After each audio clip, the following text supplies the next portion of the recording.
we are going to watch a video for what console go for Western Talk called 10 years WWE go into all of the wolf into aggressive era.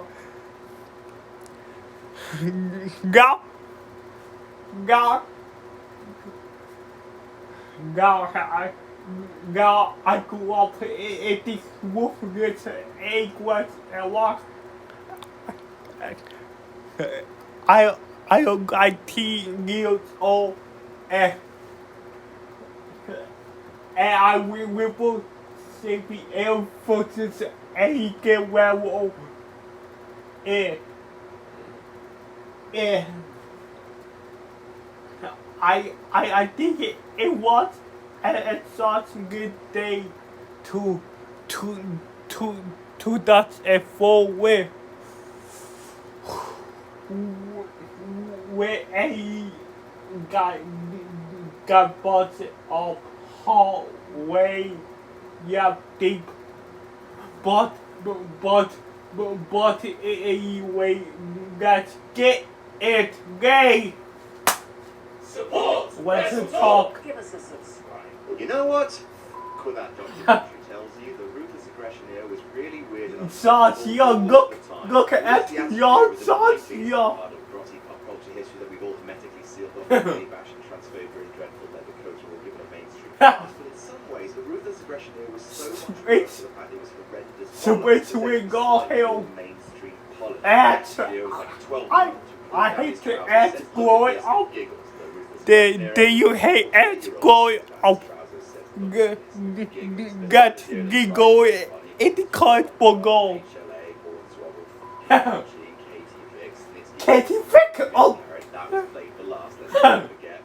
Literally all of John Cena's rapping being gay jokes, finding 10 moments of actual comedy in his era.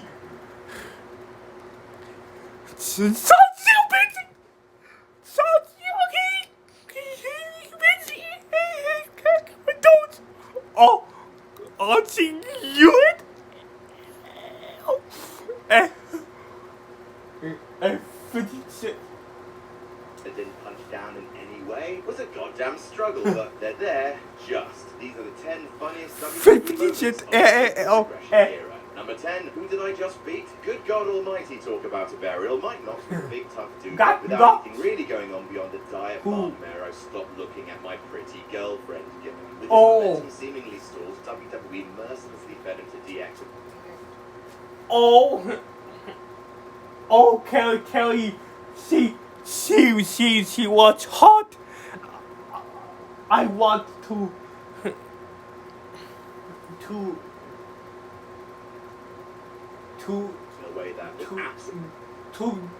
get a whole deal. Hilarious. Sorry, Mike. It was Team DX versus Team Rated RKO at Survivor Series in a traditional 5-on-5. The match starts with Mike Knox telling Triple H to stop looking at his pretty girlfriend before turning around into sweet chin.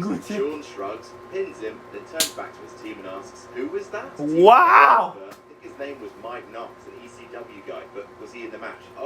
Yeah, I think so. Oh, so we're doing good then. It was really subtle and understated, but completely devastating. The whole match would turn into a bit of a comedy parade for Team DX as they knocked off every single member of Team Rated RKO without losing a single match. Wow. Number 9, Canaanites. It's been a long time from Kane's debut as a what? burn I don't worry about that.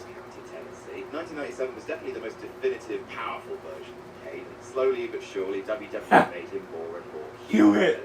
They gave him a different singlet that showed off his big red nips. Then they removed the mask, let him grow a Republican haircut, and wear nice approachable slacks. Depending on what you want from Kane, his Canaanites promo in a team with Rock and Hogan was either the best or the worst thing to happen to Kane in 2002. Oh wait, Kane happened in 2002. Scratch that. Anyway.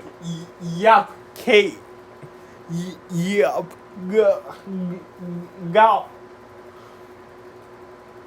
Now I started to watch last year. Oh wow, 2003. Oh 2004. It's now AED for 2002 air.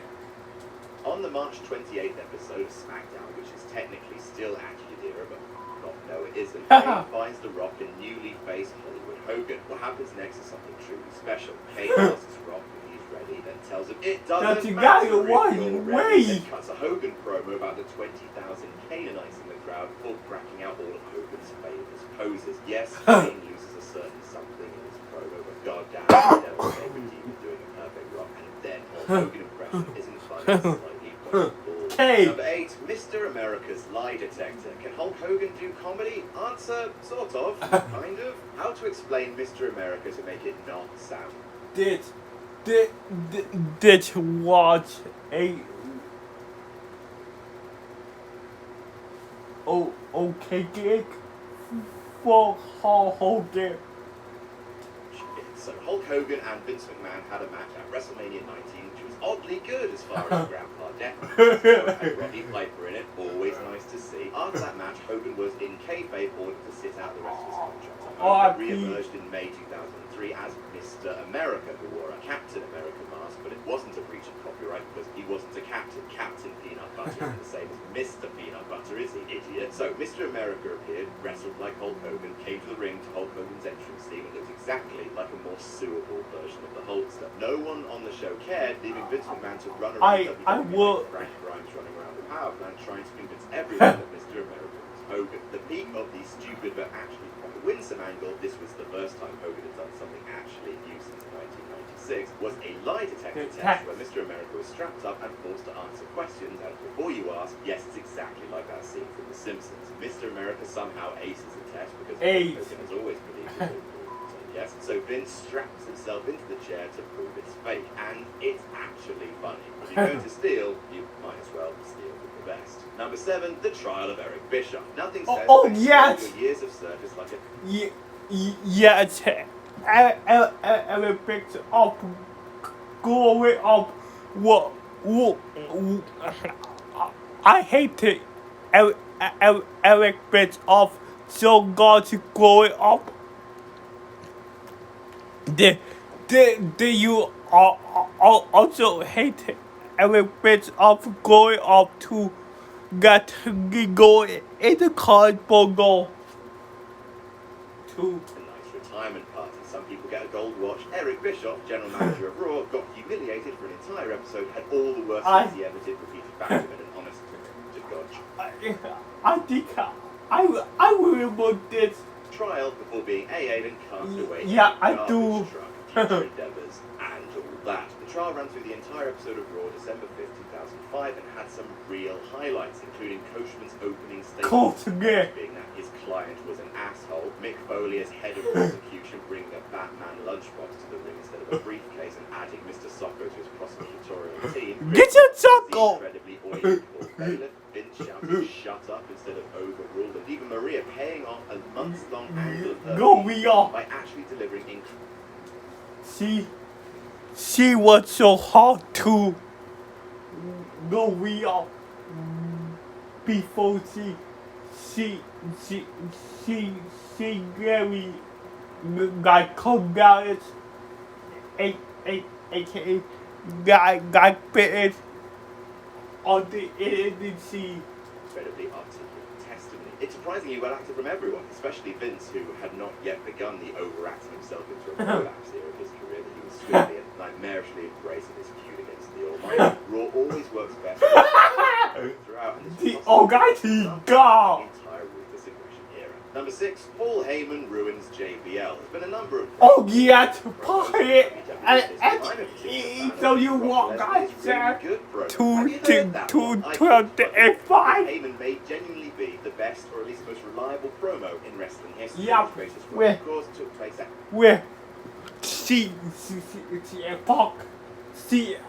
go Paul Heyman, Punk, The Rock. All the best guy before tacos of all time. And Gil Watch can do that too. Yup, now it he had to work with Bobby Lashley. He ECW One Night Stand 2005. Hey, it's my first WrestleTalk list to feature ECW One Night Stand 2005. Well, here we are again. It's always such a pleasure. During the show, which again is great, you should watch it. Heyman I takes the did. ring to deliver an emotional, incendiary sermon on the Mount as a natural sequel to his infamous "Fuck you, you're wrong, fuck you, we're right" rallying cry from ECW's first pay-per-view. And best of all, he dunks on the entire main roster in hilarious fashion. He slams Bischoff for then not being a WCW reunion show, mentions 2 words to Edge, Matt's freaking hard, into which everyone responds. That's 3 words, including Edge doing Matt's B1 gesture. But the greatest is JBL, who's deadly drunker throughout the show, recording his own ultimate commentary to it, which is, well, it's a listen. Heyman tells him the only reason you don't know you champion from you still won 2 days. To paraphrase Nietzsche, wrestling god is dead. Bonus JBL moment. Did you know that in February 2005, SmackDown did a show in Tokyo? In that show, JBL came down to the ring with an inflatable dinosaur whilst pretending to be higher physical. I don't worry about that episode. He stripped down to his underwear. Ruthless aggression. Ew. Number 5, sexy Kurt. It wouldn't be a list of funniest moments without Kurt Angle making a top tip of himself. God, that's the best. So the greatest match at WrestleMania 21 by a country mile was Kurt Angle versus Shawn So that Michaels. goes. Culmination of a pretty great feud between the 2 men that started when HBK alley-ooped Kurt in the Rumble, with Michaels being on Raw and Angle being on SmackDown. The 2 traded back and forth with the traditional sneak attack by Brandon Bain thing, but also Kurt took it upon himself to accomplish everything Michaels had his entire career, but faster and with more looking like a top tip. He demolished the local competitor in a ladder match, winning it faster than Shawn did. He beat Marty Jannetty with, shall we say, lots of rest holds. And best of all, March 24, 2005, came to the ring Shawn Michaels cosplay with HBK's former manager, Sensational Sherry, to sing his own version of entrance theme. I will put that. The lyrics in their Sondheim best in entirety. I think I'm cute. I've got gold medals. I've got the moves that make them all tap out. Curtis slapping his ass at this point. The angle slam, the ankle lock. Marty Jannetty still can't walk. I'm just a sexy Kurt. Sexy Kurt. I'll make your ankle hurt. Ankle hold. I'm just a sexy Kurt. Sexy Kurt. I'll make your ankle hurt. Ankle hold. If music be the food of love, that food would be a big egg. My song about how he's a sexy Kurt. Number 4, price check on a jackass. At Vengeance 2001, Booker T cost Steve Austin the undisputed championship, and so began the haunting of Booker T. Rattlesnake went on a protracted campaign of ambushing Booker T in various places. In a bingo hall, A as in Austin 316, watch response the old ladies around him. Then into a church where Booker pretends to be a priest hearing confessions. But the best segment of all was on SmackDown December 13th, when Austin lays a Waitrose quality beatdown on Booker T in a supermarket. For our American listeners, Waitrose is like the Whole Foods. Oh wait, they have a Whole Foods in the UK. A Whole Foods quality beatdown. It's easily one of the best backstage brawling segments of all time, as the 2 men roam around the Bakersfield Green Frog Market, causing a shoot $10,000 in 10,000. Highlights are many, including Austin asking Booker if he wants ketchup with that ass spray. Ketchup, singing That's Amore before nailing him with the stiffest pizza shot in wrestling history, taking time out from wheeling Booker around in a shopping trolley to have a beer, Austin being locked in a milk fridge and emerging from the other side like a pasteurized Terminator, and finally, the perfect punchline, putting Booker on the checkout conveyor before leaving shouting, Price check for jackass. None of the wacky themed hardcore matches that WWE air every Halloween and Christmas even come close to replicating the beautiful chaos of the supermarket brawl. Number 3, Rock Me Like a Hurricane. Steve Austin's final match, still to this day, is the underrated Rock Austin 3 at WrestleMania 19, Yes. when Rock returned for a brief but glorious... Yes, it was to it was 2003 where I started to watch wrestling it. Oh yes. Tristan as a Hollywood dickhead here in 2003. It is, and this is a hill I'm willing to die on, the best few months of The Rock's career from a promo standpoint. After ruling as a super tough, never back down babyface for the last 4 years, Rock finally gets to cut loose and take his character in a sniveling new direction, and they produce some utter magic. One of the most surprising being a micro feud between The Rock and definitely not the Green Lantern, legally and explicitly not. Oh yes. They definitely got the Green Lantern. The Green Lantern, the Hurricane. February 24th, they met for the first time in a backstage segment with Rock calling him the Hamburglar and Hurricane with the one superhero he could definitely beat being the Scorpion King. It was a short, tiny little weird success, but both men liked working with each other, so they did it again and again. Yeah. Hurricane hid in the Rock's dressing room. Rock called Hurricane 100 pounds. How got it, Papi got it. Hey, it's nothing. He says he knows it. The Hurricane would pretend to fly out of each segment, and the Rock would celebrate looking off into the sky. He asked if Hurricane is going to throw a chicken McNugget at the Rock before the two face off in a match on Raw, which ends with, no joke, Hurricane beating the Rock after an Austin distraction. Bonus Hurricane moment, that time he tried to chokeslam Triple H and Steve Austin at the same time in the 2002 Royal Rumble. God, the Hurricane was brilliant. Number 2, Stan. DX's reunion in 2006 was a mix. Sad.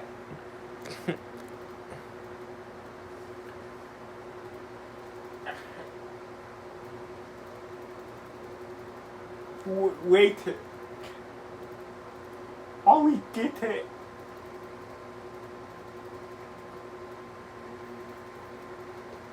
I don't remember this. I don't remember that Jack get what. Bag, and that bag was full of dicks. After electrifying the 90s with their edgy humour, the quote zany antics of the two Dadley boys felt more like Triple H and Michaels had typed super funny jokes into Google with the first few clicks. They dressed up like Vince and Shane, drew I love cops in a speech bubble next to the chair. I got cock with a cock, and then drenched the McMahon and the Spirit Squad in huge. I'm not saying the original DX was Shakespeare, although now I won't see that more than anything, but it was this. However, that being said, number 10 on this list proved there was still some good stuff in the 2006 DX run, and this was by far the best. Backstage at Cyber Sunday 2006, Shawn is complaining. Oh, that. About people saying that DX isn't controversial anymore. A startling moment of self-awareness from Vincent K's Blade Parade. Looking to prove otherwise, Michaels turns to the man next to him. Hey, look, kids, it's Ty. Shawn's. Ty saw Bill. Dillinger. Ask him his name. He says Stan, and HBK kicks his whole head off, saying, "See, I just can say." Before storming off down the floor, kicking 2 more people as he goes. Damn! Clever, but it's slapstick at its absolute finest. Number 1, Sacramento Rock Concert. Heel 2002. Sacramento Rock Concert. So much. Part of the joy of the character was that in his prime, Face Rock had cut scathing promos on pretty much every member of the company, but the one target to constantly evade that scorn was the fans. Not anymore. In 2003, Rock pretty much destroyed every town he passed through, like, well, Hurricane. Rock was as good at working a crowd as ever, but instead of drawing huge pops, he drew heat, the likes of which you so rarely see today. Genuinely, only that freak segment where Owens and Elias ragged on the Sonics has ever matched up to the heat of Rock. Oh, yes. Run. There are so... Oh, yes. That whole place was blue red. They got crazy. I want to. Many contenders to pick from Rock in Toronto, mocking them for reacting to their hometown. We live in Toronto! Toronto, yeah! Or saying, stronger than a bear, faster than the buck, the biggest thing to hit Canada because the baseball They is suck. to an unbelievable amount of good. Boom. But the clincher has to be the Rock concert in Sacramento. The Rock concert! Go Home Raw for Mania 19. He bags on them beautifully, saying the best thing about being in Sacramento is that in an hour he's going to leave Sacramento, and then sings a song which, and I cannot fathom this, has been cut from the WWE network. He sings, Why? "I'm leaving Sacramento I won't stay, but I'll be sure to come back when the Lakers beat the Kings in May," and it's one of the loudest heel Wow! of all time. It Great is goal. so great. Also, huge bonus points for it looking like Stone Cold was going to interrupt proceedings, but for a brief time, it actually turns out to be the Hurricane again. Now that is some long-term booking. It's fantastic heel heat, but thinking about it, it might not actually be the best, because someone else took a city to school in the Ruthless Aggression era. Secret bonus entry unlocked. Number 0, Who's Your Daddy, Montreal. Oh, yes. Free heel run in the heel turns and backfired list just a few weeks ago. Why not watch that again? Show it to your family, confuse your parents. But it did give rise to possibly the best fuck you local crowd segment of all time. Shawn Michaels has never been popular in Montreal ever since the screw job, and him turning heel to fight Hogan before a Raw taping in Montreal 2000. Oh, yes. Was unreasonably perfect. Oh, Will, who who doesn't love heel APK to 2005? I do. I mean, what did WWE do to deserve such love? Michael shows up and growls, "Who's your They daddy?" got to go. And the booing never stops from there. Some say the fans are still booing Shawn Michaels to this day. He does an awful version of the Canadian national anthem, talks about screwing Bret Hart, and the most beautiful bit of healing possibly in WWE history has Bret Hart's music play to a thunderous pop. Of course, the Hitman isn't there, and that happiness turns to cruel and bitter and very real. And they all boo him like crazy. Greatest son of a bitch. And that's our list. What's your favourite funny memory?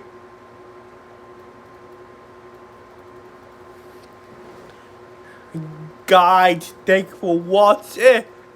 As always, I am out of here. Ooh, 2 4 years go into of the Goto era. Guys, check that out.